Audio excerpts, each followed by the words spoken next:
Good morning, my dear children. We have come to the seventh chapter of our reader textbook, and this chapter is quite interesting.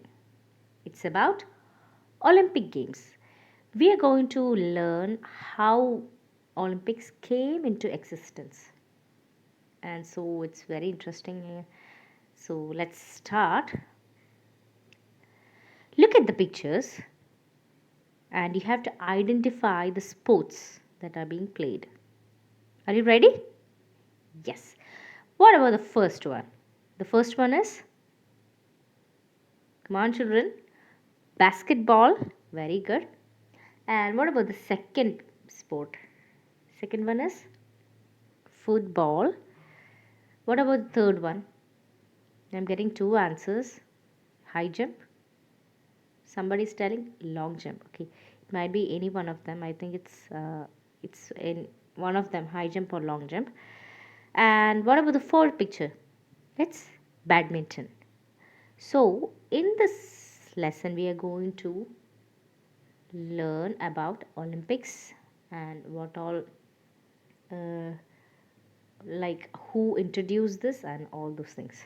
Okay, so now let's watch a video together and come back. Olympic Games. The Olympic Games is one of the world's most prestigious international multi-sports events.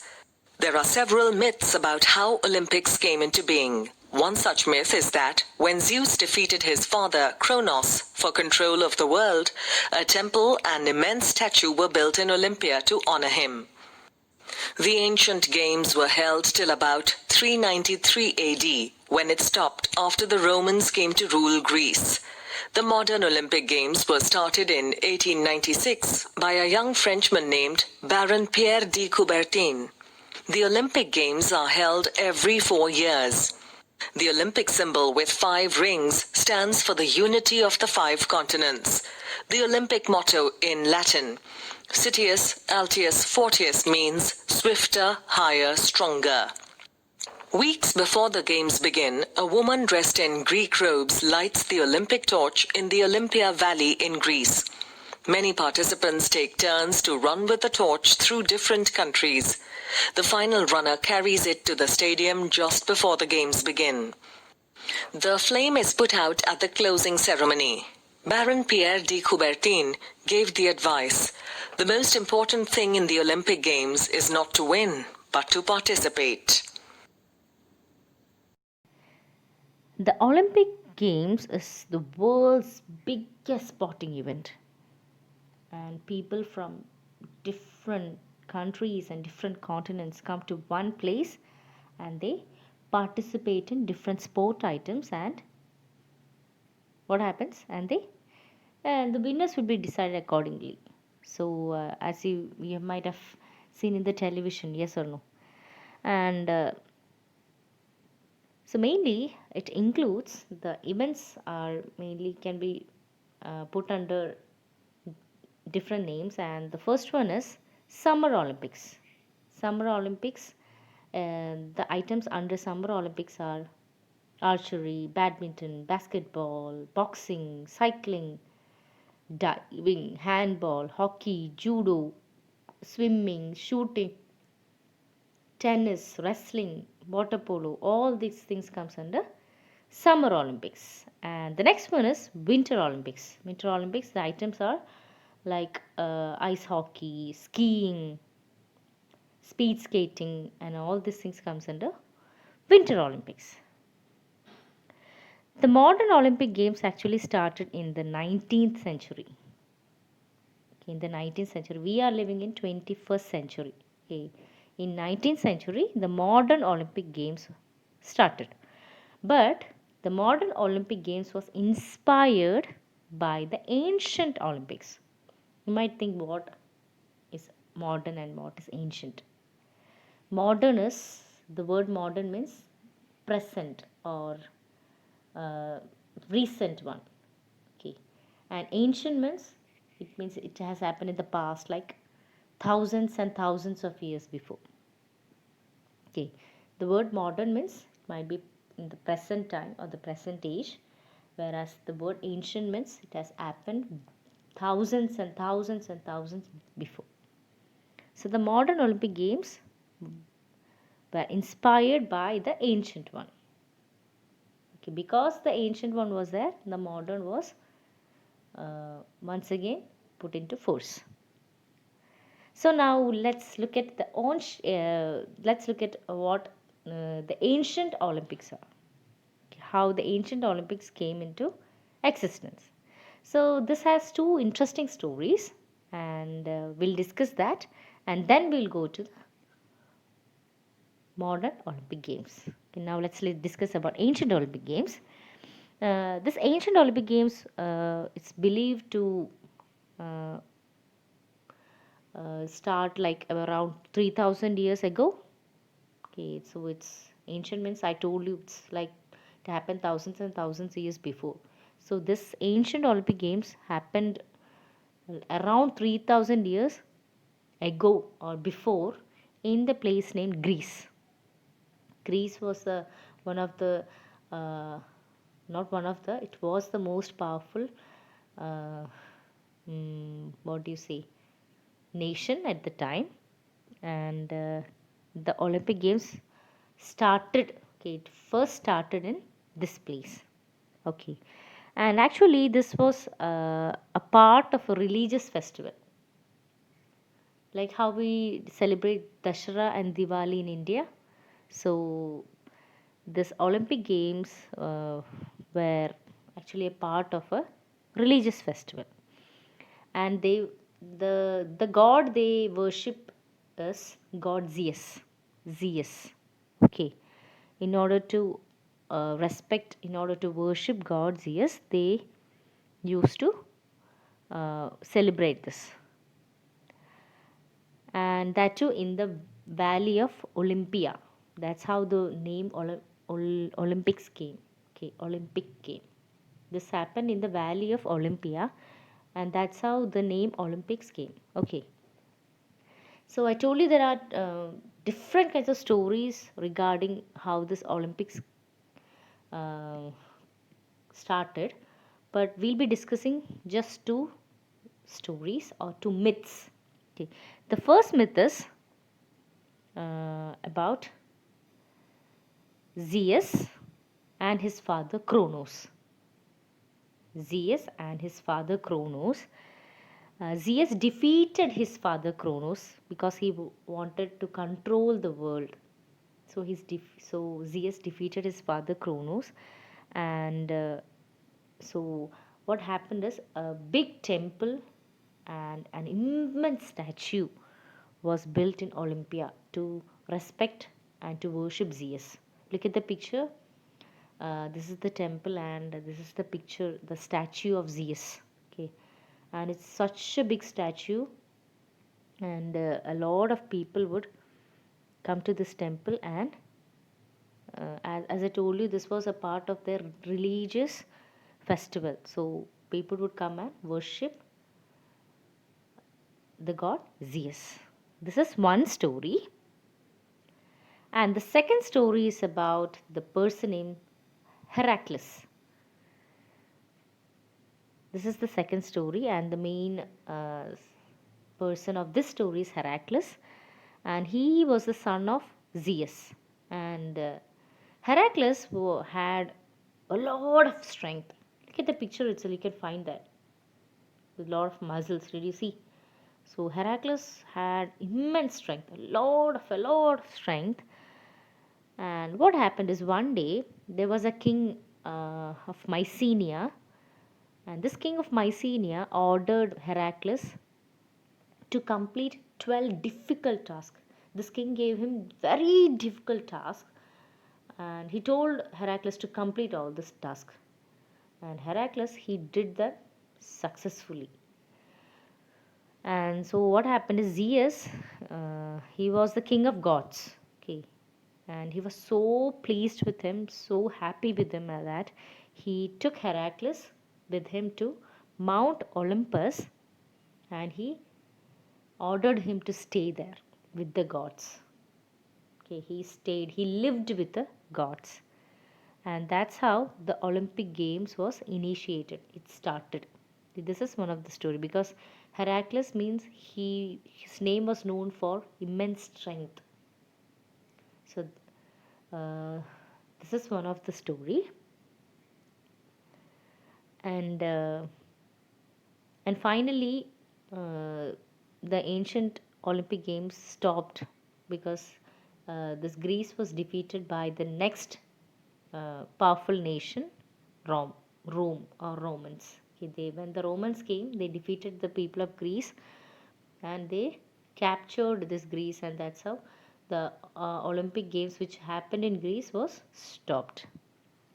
So after thousands and thousands of years after, what happened is a young Frenchman named he's a person from France, and the person's name is Baron Pierre de Coubertin.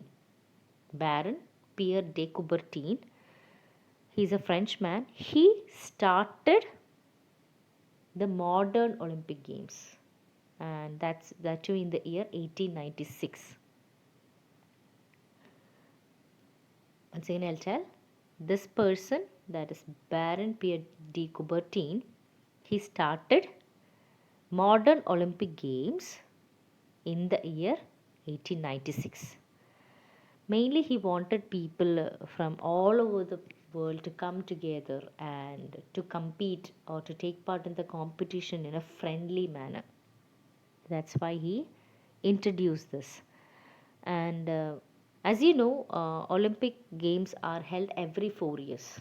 Okay, after 4 years, this would be held.